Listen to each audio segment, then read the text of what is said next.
여러분 명절에 본가에 다녀오신 적 있으신가요? 트렁크 가득 어머니가 챙겨주신 음식들, 무겁지만 괜히 마음이 따뜻해지는 그 짐들.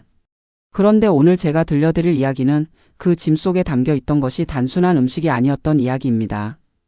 혼자 사시는 어머니가 아무 말 없이 오랫동안 조금씩 모아두셨던 것. 손자의 초등학교 입학을 위해 검은 봉지 깊숙이 넣어두셨던 것. 그런데 그게 어디로 갔는지 아십니까? 휴게소 쓰레기통입니다. 열어보지도 않고, 확인조차 하지 않고. 이 이야기를 듣고 나서 여러분은 어떤 감정이 드실지 저는 정말 궁금합니다. 끝까지 함께 해주세요. 그리고 이야기가 시작되기 전에 아직 좋아요를 누르지 않으신 분들. 지금 딱 한 번만 눌러주시면 이 어머니의 이야기가 더 많은 분들께 닿을 수 있습니다. 부탁드립니다. 검은색 봉다리. 고속도로 위로 저녁 어스름이 내려앉고 있었다. 조수석 창밖으로 익숙한 서울 외곽의 풍경이 스쳐 지나갈 때 나는 왜인지 모르게 코끝이 찡했다. 트렁크에 가득 실린 어머니의 손길들 때문이었을까? 명절이 지나고 본가를 떠날 때마다 느끼는 이 묘하고 무거운 감정. 받아오는 짐의 무게만큼이나 마음도 무거워지는 그 느낌.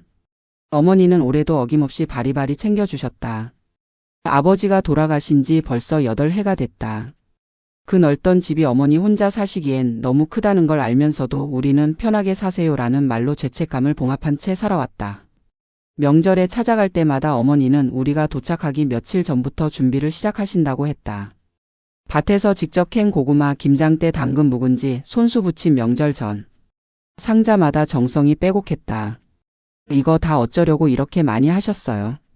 내가 말하면 어머니는 늘 같은 대답을 하셨다. 가져가야지.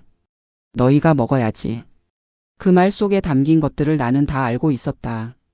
혼자 부엌에 서서 전을 부치던 시간들, 무거운 김치독을 들다 허리를 삐끗했을 새벽들, 아무도 없는 집에서 혼자 밥상을 차려 드시던 끼니들. 어머니의 음식은 단순한 음식이 아니었다. 그것은 혼자 남겨진 사람이 사랑을 표현하는 유일한 언어였다. 이번 명절에도 트렁크는 꽉 찼다. 박스 2개, 비닐봉지 서너 개, 그리고 검은색 봉지 하나. 어머니가 직접 트렁크에 실어주시면서 말씀하셨다. 이것저것 다 넣었으니까 집 가서 잘 확인해봐. 네 어머니. 감사해요. 정민이는 조수석에서 핸드폰을 내려다보고 있었다.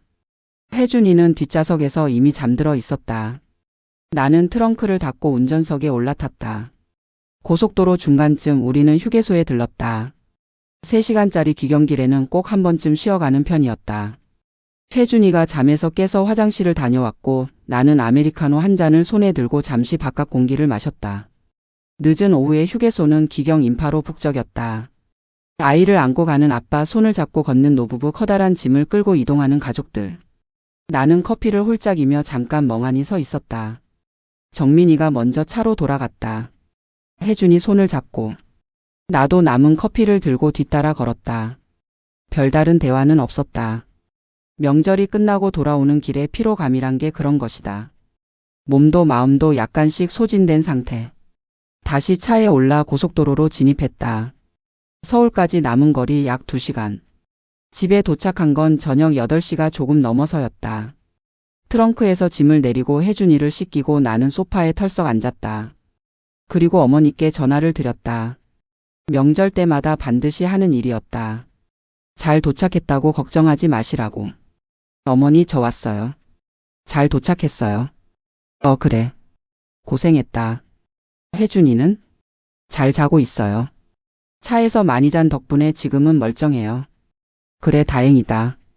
전이랑 반찬은 잘 가져왔지? 네 어머니. 트렁크에 다 실려 있어요. 그때 어머니 목소리가 살짝 달라졌다. 저기 검은색 봉다리 있지? 전이랑 반찬 들어있는 거. 네 있어요. 그 안에 봉투 하나 들어있어. 그동안 엄마가 조금씩 모아놨던 건데. 어머니는 잠깐 말을 멈추셨다. 나는 아무 생각 없이 듣고 있었다. 혜준이 내년에 초등학교 입학하잖아. 책가방도 사야 하고 학용품도 필요하고 새 옷도 사줘야 하잖아. 그래서 엄마가 따로 모아놨어. 500만 원. 혜준이 입학할 때 필요한 거 사주라고. 순간 나는 말을 잃었다. 500만 원. 혼자 사시는 어머니가 아무 말 없이 조금씩 모아오신 돈. 그걸 명절 음식이 담긴 검은 봉지 속에 넣어두셨다는 것. 손자가 학교에 들어갈 때 기죽지 않게 뭐라도 보태주시려고. 어머니. 목이 메었다. 고맙다고 할 것 없어. 할머니가 해줄 수 있는 게 별로 없잖아. 그냥 도움이 됐으면 해서. 전화를 끊고 나서 나는 한참 소파에 앉아 있었다. 그리고 정민이를 불렀다. 여보, 어머니가 전화로 말씀하시는데.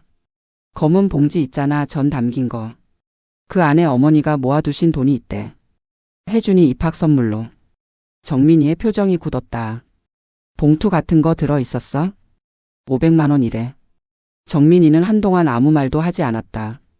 그 침묵이 왠지 이상하게 느껴졌다. 나는 다시 물었다. 검은 봉지 어디 있어?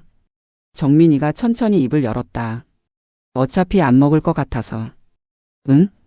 전이랑 반찬이잖아. 우리 어차피 잘 안 먹잖아. 냉장고에 넣어봤자 버리게 될 것 같아서. 나는 뭔가 이상한 예감에 심장이 내려앉는 기분이었다. 정민아. 휴게소에서. 쓰레기통에 버리고 왔어. 세상이 잠깐 멈춘 것 같았다. 그날 밤 나는 거의 아무 말도 하지 못했다. 기가 막혔다. 말 그대로 기가 막혀서 무슨 말을 해야 할지, 어디서부터 어디까지 화를 내야 할지 아니면 울어야 할지 알 수가 없었다. 어머니의 500만 원이 휴게소 쓰레기통에 버려졌다. 그 돈이 어떤 돈인지를 정민이는 모른다. 아니, 어쩌면 알면서도 몰랐던 것일지도 모른다. 혼자 사시는 시어머니가 매달 얼마씩 아껴서 그 돈을 모으셨을지. 당신은 뭘 참고 뭘 포기하며 그 봉투를 채워가셨을지. 명절에 음식을 싸주실 때 그 봉지를 넣으면서 어떤 표정을 지으셨을지. 나는 그게 눈에 보이는 것 같아서 더 견딜 수가 없었다. 정민이도 할 말이 있을 것이다. 나는 그걸 안다. 매번 명절마다 가져오는 음식들이 결국 냉장고 한 켠에서 상해가는 걸 본 사람도 정민이고 버려지는 음식들을 처리해온 것도 정민이었을 것이다. 그 나름의 논리가 있었겠지.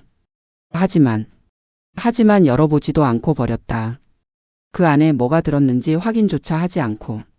며칠이 지났다. 우리는 여전히 냉전 중이다. 아침에 혜준이 밥을 차려주고 서로 필요한 말만 짧게 하고 같은 공간에 있지만 다른 세계에 있는 것 같은 시간들. 나는 아직도 어머니께 이 사실을 말씀드리지 못했다. 어떻게 말씀드려야 할지 모르겠다. 모아두신 돈이 휴게소 쓰레기통에서 누군가의 손에 들어갔을 수도 있고 아니면 그냥 압축 쓰레기차에 실려 소각됐을 수도 있다. 어느 쪽이든 어머니께 드릴 수 있는 말이 없다. 잘못됐다고 말하면 어머니는 분명 이렇게 말씀하실 것이다. 괜찮아. 다친 것도 아니고. 그 말이 더 가슴을 파고들 것 같아서. 나는 오늘도 잠들기 전에 핸드폰을 들었다 놓았다. 어머니 번호 위에 손가락을 올렸다가 그냥 화면을 껐다. 검은 봉지 하나의 무게가 이렇게 무거울 줄은 몰랐다. 혜준이는 내년 봄에 초등학교에 입학한다. 할머니는 아마 그날도 손자의 책가방에 뭔가를 몰래 넣어두려 하실 것이다. 그리고 나는 그 봉지를 두 손으로 꼭 받아들 것이다. 에필로그. 여기까지가 제가 오늘 여러분께 전해드린 이야기입니다. 저는 이 이야기를 처음 접했을 때 한동안 멍하니 있었습니다. 화가 나기도 하고 안타깝기도 하고 어머니 생각에 마음이 먹먹해지기도 했습니다. 여러분은 어떠셨나요? 오늘 이야기에서 가장 마음에 걸리는 사람은 누구였나요?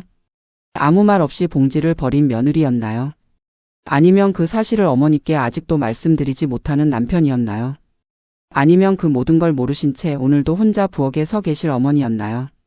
여러분의 생각을 댓글로 꼭 남겨주세요. 어떤 이야기든 괜찮습니다. 짧아도 됩니다. 여러분의 한마디가 이 공간을 따뜻하게 만들어줍니다.